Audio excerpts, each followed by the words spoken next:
নৈমিত্তিক কত সোজা, একবার খেয়াল করো প্রিয় শিক্ষার্থী বন্ধুরা, ক্লাস 9-10 এর শিক্ষার্থীরা।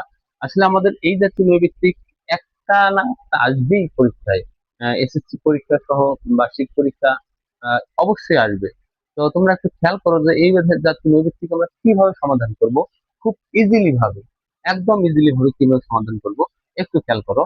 তো এখানে যেটা দেওয়া আছে সেটা হলো এক্স এর পাওয়ার 4 এর পাওয়ার এক্স 128 হলে এক্স এর মান নির্ণয় করো। তো এই ক্ষেত্রে আমরা মোটামুটি এই যে যে সূত্র এখানে দেওয়া আছে, এই সূত্রগুলো আমাকে অবশ্যই ফলো রাখতে হবে।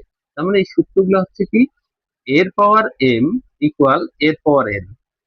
অর্থাৎ এখানে ভিত্তি এবং পাওয়ার, এটা ভিত্তি এবং পাওয়ার, যদি ভিত্তিগুলো একই হয়, সেটা সমান আকারে থাকে, তাহলে পাওয়ার গুলো আমরা সমান লিখতে পারি। আবার যদি এখানে মানে পাওয়ার গুলো একই হয়, সেটা সমান আকারে থাকে, তাহলে আমরা ভিত্তিগুলোকে একই লিখতে পারি। এবং লব সূচককে সবসময় 2, 3, 5 এই তিনটে সংখ্যার মধ্যে আমরা ভাঙিয়ে নেবো। তো আমরা এই কাজটুকু অবশ্যই মনে রাখবো। তো এখানে আমরা আসি, এখানে যে 4 আছে, 4কে আমরা ভাঙাবো 2, 3, 5 এর মধ্যে। তাহলে 2 এর উপর দেবো 2, তারপরে স্কোয়ার, তারপরে ইকুয়াল, এখানে 2 এর উপর দেবো 7, তাহলে হবে 128। তো এখন দেখো আমরা কি করতেছি, যেহেতু আমাদের এটা গুণ আকারে থাকে, 2, 2 এর উপর এক্স ইকুয়াল হচ্ছে কি 2 এর উপর 7। এই যে এখানে এখানেই মজাটা, মজাটা হচ্ছে এখানে আমাদের হচ্ছে কি এই ভিত্তি সমান হচ্ছে, তাই না? ভিত্তি সমান হচ্ছে, তার মানে আমার কি পাওয়ার গুলো আমরা সমান লিখতে পারবো। অতএব কি লিখতে পারবো, 2x ইকুয়াল কত হবে, 7। আর তাহলে আমরা কি এক্স ইকুয়াল কি লিখতে পারবো, 7/2। এই যে এটা এক্স এর মান।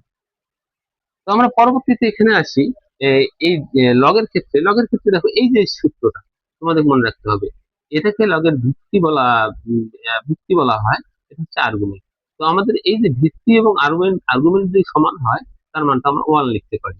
তো এখানে দেখো, চোখ বন্ধ করে এখানে কি করতে পারবো, এখানে লগের ভিত্তি দেওয়া আছে 3, আমরা এই ভিত্তিটাকে 3 করব, কারণ এই 3 দিয়ে 5 এর মধ্যে ভাঙে নেবো, 3 করব।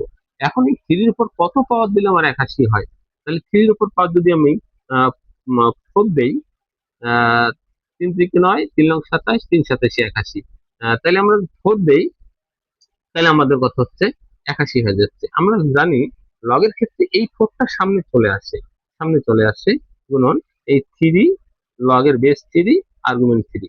বেস আর্গুমেন্ট 3 হলে তাহলে কি হয়, 1 হয়, তাহলে হচ্ছে কি 1, তাহলে এটা কত হবে, 4।